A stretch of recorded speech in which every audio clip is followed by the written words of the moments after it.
And that was a devastating thought for me, because I used to think who I am was happy, was fun, was optimistic. So to reach a point in my life where I had so much anger built up inside of me, to think, maybe that's just who I am. Because every day it's like there were these mini eruptions going on inside of me.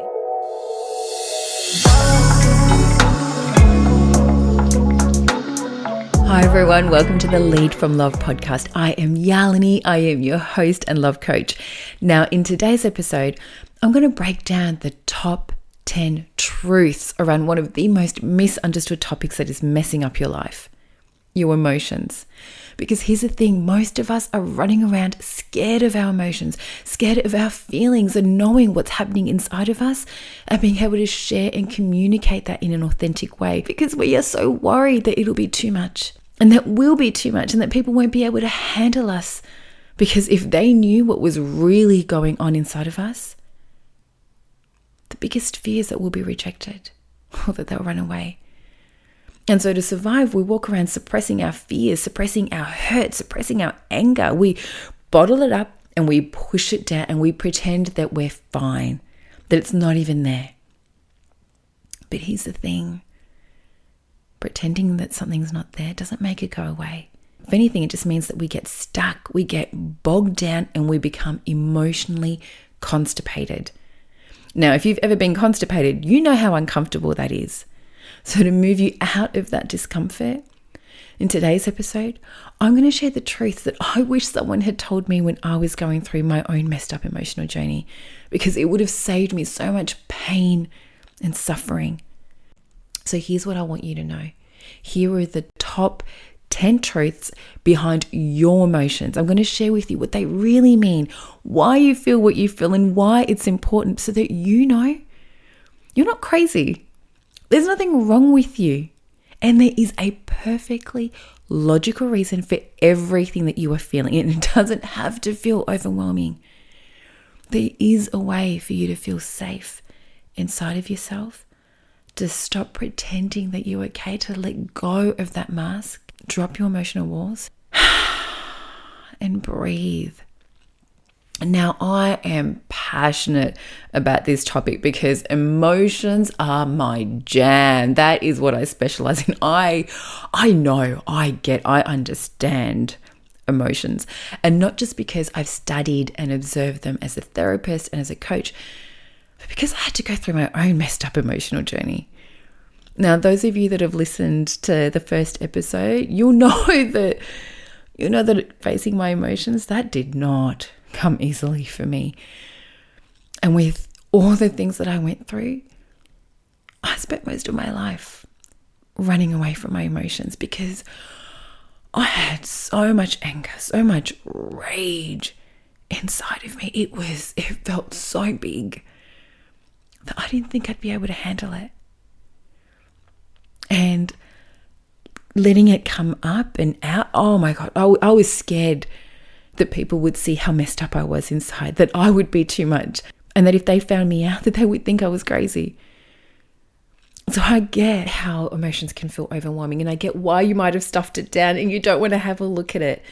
And I'm not going to tell you what to do. I'm not sitting here saying you have to face it and you have to let it wash over you, and because that is so easy to say. But when what you are holding down inside of you feels like a volcano that is about to erupt, that is not the thing that you want to be running towards. That is definitely the thing that you run away from. All I'm going to say is that if you don't choose when you do your healing, life has a funny way of choosing it for you. That's definitely what happened to me. It wasn't until I got really sick over and over again with glandular fever and chronic fatigue and then every illness that could just come around and hit me that I felt forced to go, okay, what's really going on under the cover? And some of you may be there where you're ready to do that work because the pain of holding on to everything is now just too great. And some of you might not be there yet, and that's okay. But this episode, these learnings, these truths, they're here for you when you're ready. Because no one else can choose that for you but you. Only you'll know that inside of yourself. And for when you are ready, I'm sharing this because this is what I wish someone told me back when I was going through my journey, because it feels really lonely. It feels really lonely when you are seething with anger and rage and pain and everyone else seems fine. And you don't want to tell anyone what's going on inside of you because you don't want them to look at you any differently. You don't want to lose what remnant of dignity you have left. And I get that. But I want you to know, for when you are ready, there is a way out. You don't have to stay living on the verge of exploding on the inside, because it's not going to be as scary as you thought. And there is a way for you to feel safe to be vulnerable, safe to be held, safe to be loved and seen, so that you can be grounded in a sense of peace within you. And that is absolutely possible for you. So to help you get there, help you know that there's a way, there's just a few things that you need to know. And if you get nothing else from this episode, I want you to walk away with this top truth. I want you to know this: you are not your emotions. I cannot stress this enough. We are living in a society where we over-identify with our labels. I'm anxious, I'm depressed, I am angry. You are not your label. You are not the anxiety, you are not the depression, you are not the fear or the hurt or the anger or resentment. They're just labels used to describe how you feel. They do not define who you are. And this one really hits home for me, because with all of the anger that I had growing up, the saddest part for me was when I got to a point where I thought that's who I was. That maybe I am this angry, miserable person inside. And that was a devastating thought for me, because I used to think who I am was happy, was fun, was optimistic. So to reach a point in my life where I had so much anger built up inside of me, to think, maybe that's just who I am. Because every day it's like there were these mini eruptions going on inside of me, and it took so much of my strength and my energy to try and keep it together, so that people didn't think I was crazy, so that people didn't know just like how messed up I was on the inside. Because there was nothing worse than thinking that that's who you are. That you are a depressed person, that you are just this anxious, angry, resentful thing. And reaching a point in your life where you think that about yourself, that is devastating to your soul. What an awful thing for a person to think about themselves. Because who would love that? That's why I want you to know this truth, because it is simply untrue. Your emotions are something that you experience. They do not define who you are. And often that thought is devastating, because we have labels for those emotions. We understand them as good or bad. So here's a second truth. There is no such thing as a bad emotion. The reason we're often so scared of identifying with our emotions is because it feels awful and terrible inside of ourselves. But only certain emotions, not all of them, right? Because we love identifying with happy. We love identifying with optimistic and those things that feel good. We just don't like identifying with the anger and the hurt and the sadness. But there is no such thing as a bad emotion. It's not bad to be angry, just like it's not good to be happy. I mean, sure, one feels better than the other, but both of them are important, because your emotions are a feedback loop. They're letting you know what's going on and what you need to do next. So often when we're angry, it's because our boundaries or our values have been violated. And so we need to feel angry. We need to get our back up so that we can do something about it. So we speak up, so we say no. And when we're happy and it feels good, then that's a feedback loop to go, hey, that feels good. Let's do more of that. Maybe let's create more space for that in our lives. Both of them are important. And even the anger is important. It's not bad, it is good, because if you didn't feel angry and you never spoke up, then people would just walk all over you. And that would create a whole nother problem. So you need the anger, you need the sadness, you need the pain, because it causes you to take an action. So this leads me to number 3. There's no such thing as a bad emotion, just a build-up of emotion. Because an emotion is fleeting. No feeling lasts forever. But what feels bad is normally when it's been backed up. Because what's supposed to happen is you feel the emotion, you process and you release it. But when you're stuffing it down like I did, when you don't even want to look at it because it feels scary and overwhelming and you want to just ignore it and pretend like it doesn't exist and go on with this world as though you're fine, that's when you have those mini eruptions going on inside of you. That's what feels bad. But that's just because there's a build-up, because it's been going on for a while and hasn't had a way out. So here's what I wish I knew when I was in that situation, when I thought my anger was going to kill me, that it was so scary inside of me. This is number 4. This is what I wished I knew. It's not about the emotion. We're so scared to sit and feel the hurt or the sadness or the grief because we think that that's it. It's just that's the end point that's going to consume us and overwhelm us. And then where do we go from there? It's actually not about the emotion. The emotion is just a messenger. So what do I mean by that? The emotion is a feedback loop from your environment, letting you know what action you need to take next. So, for example, if you need to send a letter, you don't just put the letter straight into the mailbox. You put it in an envelope, and it needs to go in an envelope so it can arrive safely to its destination. Same with an emotion. It's a carrier for a message. Something has happened. The emotion is what's going to get your attention so you can open up the envelope, look what's inside, what's the message, and take an action. Right? So for the example before around anger, okay, so a value or a boundary has been violated. The anger is the envelope to get your attention. So you go, hey, I need to do something about it. You open it up. The message inside is value has been crossed. You need to speak up. Okay, great. You got the message. So what do you do with an envelope once you've opened it up? You throw it away. It's the same with an emotion. Once the message is delivered, it should drop away just like that. So it's actually not about the emotion. Often our fear to feel it is because we think we're going to be stuck in it, but it's actually just to receive a message. That's all it is. So that's what I want you to know. It's not about the emotion. Now, if you want to know more about this particular truth, I did a reel on it this week, so you can check out my socials and see how that looks. But just know that it's not about the emotion.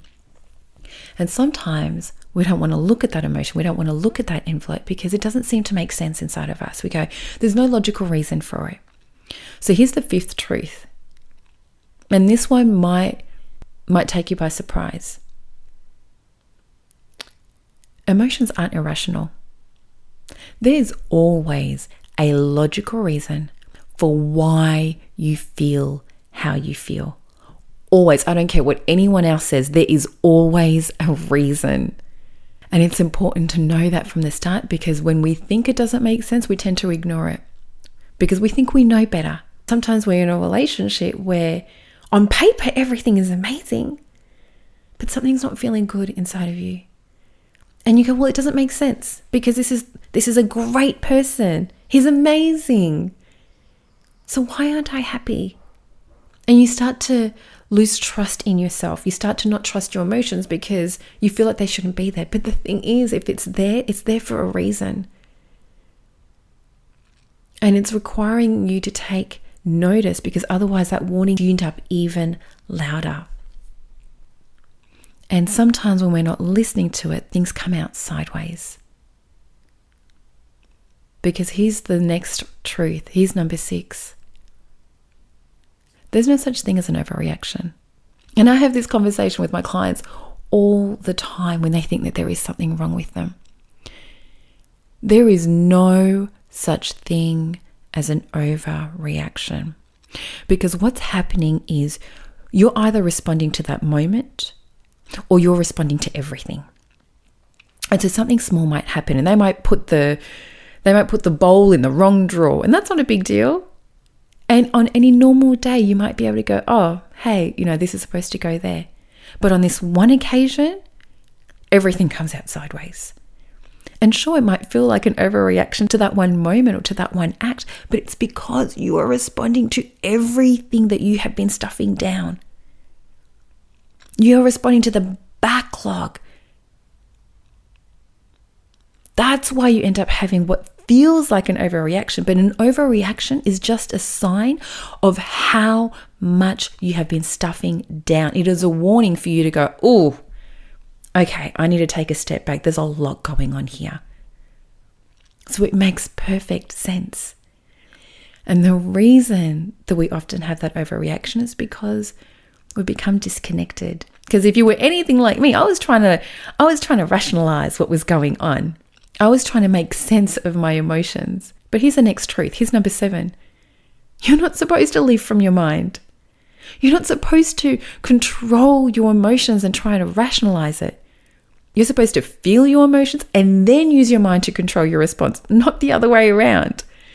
Because using your mind to try and control your emotions like I used to, it goes against the natural flow of being human, because your body is designed to be in flow. When you breathe, that oxygen is supposed to flow through every cell of your body. When your heart beats, your blood, that is supposed to move through to the extremities, down to your fingers and your toes.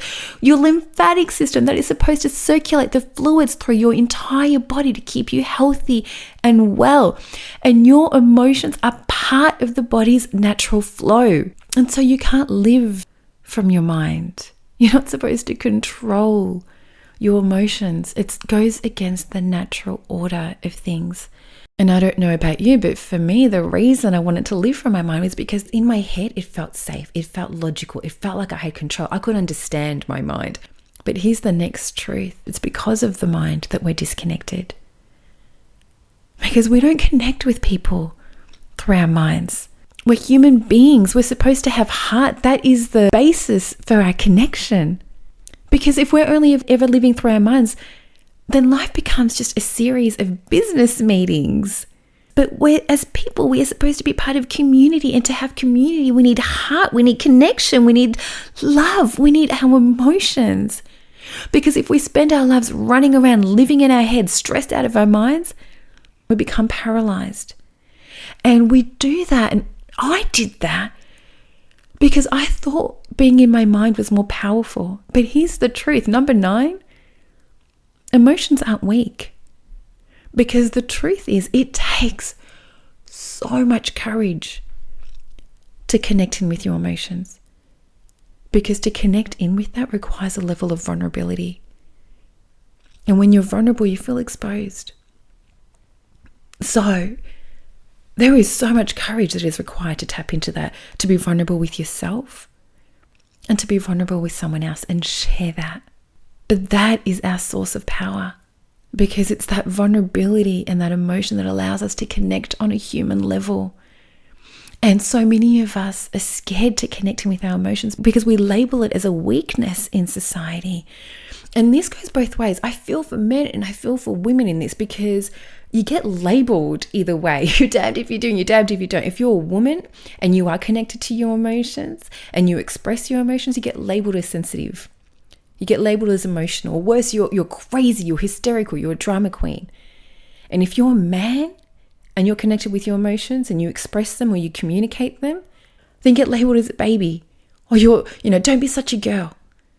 And it is so unfair, because emotions are the very center of what makes us human. You are supposed to feel your emotions. They are vital feedback loops for you to survive and navigate this world. So it takes courage to be willing to feel what we feel and to voice our emotions. Because here's the 10th truth. Here's number 10. You are an emotional being first, with a mind second. When we evolved, emotions came first. They're part of the limbic system. They are hardwired in us for our survival, long before the mind as we know it ever came into play. So our emotions is a feedback loop that is part of our survival system. It is here to keep us safe. So denying ourselves of one of our greatest powers denies us of the ability to connect and thrive in this world. It denies us of our own humanity.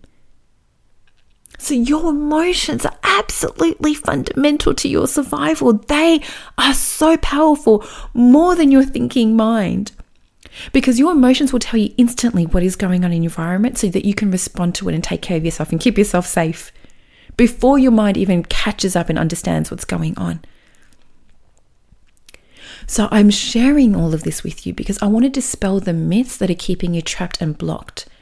Because living in your head, cutting yourself off from your heart and your emotions is causing you a level of pain and suffering that you don't need to put up with.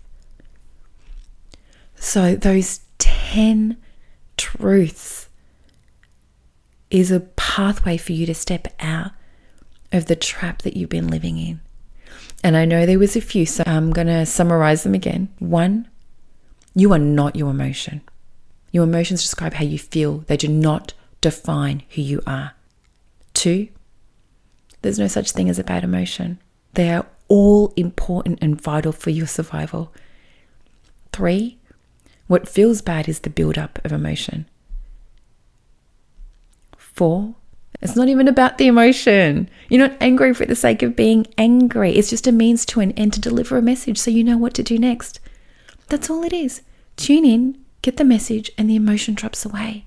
5, your emotions aren't irrational. There's always a logical reason for why you feel how you feel. We need to get out of the habit of trying to override it with our minds because your emotions know the truth each and every time. I guarantee it. 6, there is no such thing as an overreaction. If you feel like you're overreacting to a situation, it means there's a backlog of stuff that hasn't been dealt with. And you don't have to carry that anymore if you're willing to sit and acknowledge it. 7, you are not supposed to live from your mind. You're supposed to feel your emotions. The control comes in choosing how you respond to that situation, not the other way around. Because 8, it's by living through our mind that we've become disconnected, that we've become anxious, that we've become fearful, that we overanalyze, and that we are just running ourselves into the ground. Because it's not our minds that hold the power. The number 9, it's our emotions. Because they're not weak. They are a source of strength because it takes courage and vulnerability. They are the source for our connection in this world. And number 10, remember that you are an emotional being first, with a mind second.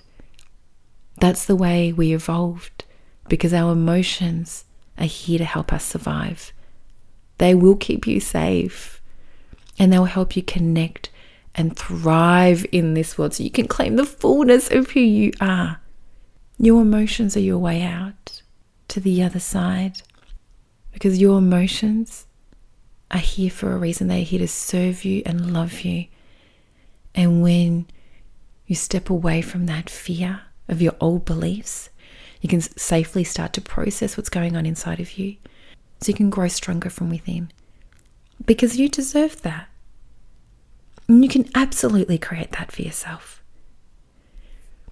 So I hope that this episode has helped you. And when you come back to your heart and you lead from love, you can start to process the backlog of your emotions so you can grow stronger from within, because you absolutely deserve that. And you've got this.